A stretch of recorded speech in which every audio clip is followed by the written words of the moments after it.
एक बात कहूं, यदि आप रुष्ट न हो तो प्रभु एक बात कहूं, क्या दशरथ नरेश, क्या अयोध्या नरेश इतने कमजोर है, इतने कोमल है? क्या चतुरंगिनी सेना के सेनापति इतने कोमल है कि कांटा लग जाने से उन्हें कष्ट होगा? क्या राम के छोटे भाई इतने कोमल हैं कि एक कांटा लग जाने को वो सहन न कर सके? राम कहते हैं, वन देवी, मेरा भाई जो है ना भरत, वो इतना वज्र है, इतना कठोर है कि अगर इंद्र भी अपना वज्र उस पे चला दे तो उसके सीने से लग के वो वज्र टुकड़े टुकड़े हो जाए। पर चूंकि वो मेरा भाई और मेरे प्रति उसका अनंत प्रेम है, वो जब उस रास्ते से आएगा और उसे अगर एक भी कांटा छुप जाए ना तो उसका हृदय छलनी छलनी हो जाएगा कि मेरे कारण मेरे भैया को कांटों का सामना करना पड़ा, कांटा चुभा। ये स्थिति थी भरत की, ऐसे थे हमारे भरत।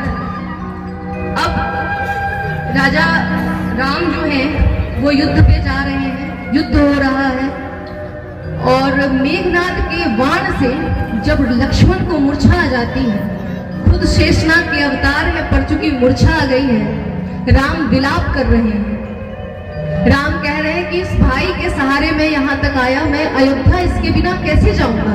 राम विलाप करते हुए, राम को विलाप करते हुए देख पूरी सेना में भगदड़ मच जाती है कि प्रभु विलाप कर रहे हैं, लक्ष्मण मूर्छित सोए हुए हैं। हनुमान जी से कहा जाता है संजीवनी लाने के लिए। हनुमान जी संजीवनी लाने जाते हैं, अर्धरात्रि हो चुकी है। राम कहते हैं, वहां राम लक्ष्मण ही निहारी, बोले वचन मनुज अनुसारी। अर्धरात्रि गई कभी नहीं आए हो, आधी रात हो गई अभी तक हनुमान नहीं आया है। अर्धरात्रि गई कभी नहीं आए हो, राम उठाई अनुज उरलाए। जब हनुमान संजीवनी लेकर आकाश मार्ग से आ रहे थे, उस वक्त लगभग ब्रह्म मुहूर्त का समय हो चुका था और भरत जो है वो अपने उपवन में टहल रहे थे। उन्हें लगता है ये इतना विशालकाय राक्षस कौन है जो अयोध्या पे आक्रमण करने वाला है। ऐसा सोच के, चूंकि भरत जो है वो काफी निपुण है बाण विद्या में, वो ऐसी बाण चलाते हैं कि हनुमान जी सीधे भूमि पर आ गिरते हैं और उनके मुख से निकलता है राम राम। अब भरत को बड़ा आश्चर्य होता है कि ये कौन है जिसके मुख से राम निकल रहा है, राम का नाम निकल रहा है। वो दोनों हाथ जोड़ कर कहते हैं कि प्रभु आप कौन हैं और आपके मुख से राम का नाम क्यों निकला? तो हनुमान जी कहते हैं कि मैं प्रभु श्री राम का दूत हूँ, उनका सेवक हूँ। लंकापति रावण से प्रभु का युद्ध चल रहा है और मेघनाद के बाण से भ्राता लक्ष्मण को मूर्छा आ गई है। उनके उपचार के लिए, औषधि के लिए मुझे संजीवनी लाना था। चूंकि मैं असमंजस में था इसलिए मैं पर्वत सहित प्रभु के पास संजीवनी ले जा रहा हूँ। अब भरत बड़े प्रसन्न होते हैं, ये जानते हुए कि उनका भाई मूर्छित है, पर वो इसलिए प्रसन्न हो रहे हैं कि राम से जुड़ा कोई इंसान उन्हें मिला, वो उसका सानिध्य पा सके। वो उन्हें गले से लगाते हैं और कहते हैं ये राम का ही घर है, आप राम के घर में आए हैं। फिर माताओं को पता चलता है, सारी माताएं आती हैं, शत्रुघ्न जी आते हैं, उर्मिला आती है, मांडवी आती है, सारी सुकृति आती है।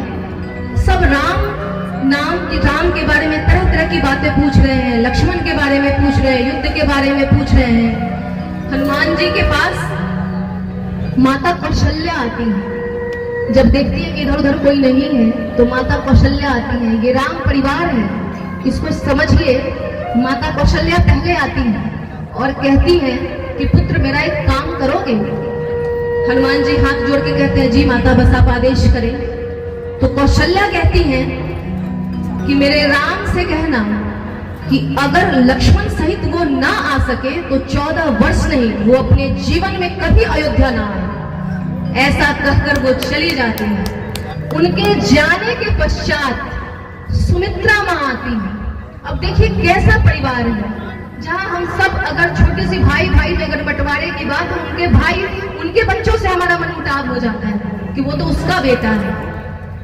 और ये परिवार राम राज्य को समझिए कि अब सुमित्रा आती है, लक्ष्मण की माँ सुमित्रा, माता सुमित्रा आती है और वो कहती है कि मुझे नहीं पता अभी दीदी ने तुमसे क्या कहा है हनुमान, पर तुम मेरा एक काम करोगे?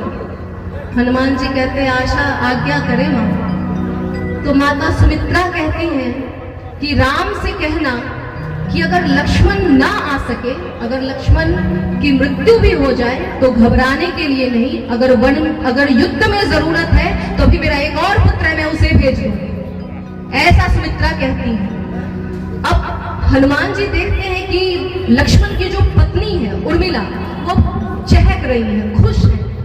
हनुमान जी को बड़ा संशय होता है कि इसका पति मृत्यु शैया पर लेटा है और ये प्रसन्न है।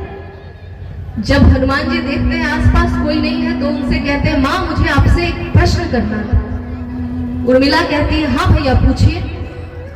प्रभु कहते, हनुमान जी कहते हैं कि आपका पति मृत्यु शैया पे है और आप प्रसन्न हैं, आप मेरे से फल दूध इन सब के बारे में पूछ रहे हैं, जबकि आपको चाहिए कि आप कहते कि तुरंत यहाँ से जाओ, संजीवनी मेरे पति तक पहुंचाओ ताकि उनके प्राण की रक्षा हो सके, और आप यहाँ इतनी प्रसन्न हैं। उर्मिला का जो जवाब है, जो उन्होंने उत्तर दिया, उस उत्तर को समझिए। उर्मिला कहती है कि आपको ज्ञात नहीं है, जो मेरे पति हैं वो राम से बहुत लाड करते हैं, बहुत प्रेम करते हैं। वो कई वर्षों से सोए नहीं है, इसलिए वो विश्राम कर रहे हैं अपने भाई की गोद में। वो उनका सानिध्य का आनंद ले रहे हैं। जिस राम को जमाई के रूप में भी हम राम नाम कहते हैं, मृत्यु शैया पे भी अगर हम राम नाम पुकारते रहते तो यमराज 2 क्षण के लिए रुक जाता है कि अभी तो ये राम का नाम ले रहा है। उस राम की गोद में मेरा पति सोया है, काल क्या महाकाल भी उसका कुछ नहीं बिगाड़ सकता। अब तो ताली बजा दीजिए। बार बार कहना पड़ता है, बोलिए सियावर रामचंद्र की। अब युद्ध की समाप्ति जब हो जाती है, जब युद्ध की समाप्ति होती है, लंका नरेश निढाल पड़े हुए हैं, उनकी मृत्यु हो गई है। मंदोदरी को जब ऐसा पता चलता है कि मेरे पति के प्राण खेरु उड़ चुके हैं, तो मंदोदरी रणभूमि की तरफ आती है विलाप करते हुए। उस समय महिलाओं का रणभूमि में आना वर्जित था, क्योंकि लंका में कोई बचा ही नहीं था जो मंदोदरी को रोकता। तो मंदोदरी रणभूमि की तरफ आती है, अपने पति की मृत्यु शैया जहाँ पे वो सोए हुए हैं, मरे पड़े हुए हैं, वहां पे आके विलाप करने लगती है। फिर वो उठती है और कहती है ऐसा कौन सा वीर है, वो कौन है जिसने मेरे पति की ये दुर्दशा की। वहां पे जो अंगद है, विभीषण है, हनुमान जी हैं, लक्ष्मण जी हैं, वो इशारा करते हैं कि वो मेरे भाई हमारे प्रभु श्री राम बैठे हैं।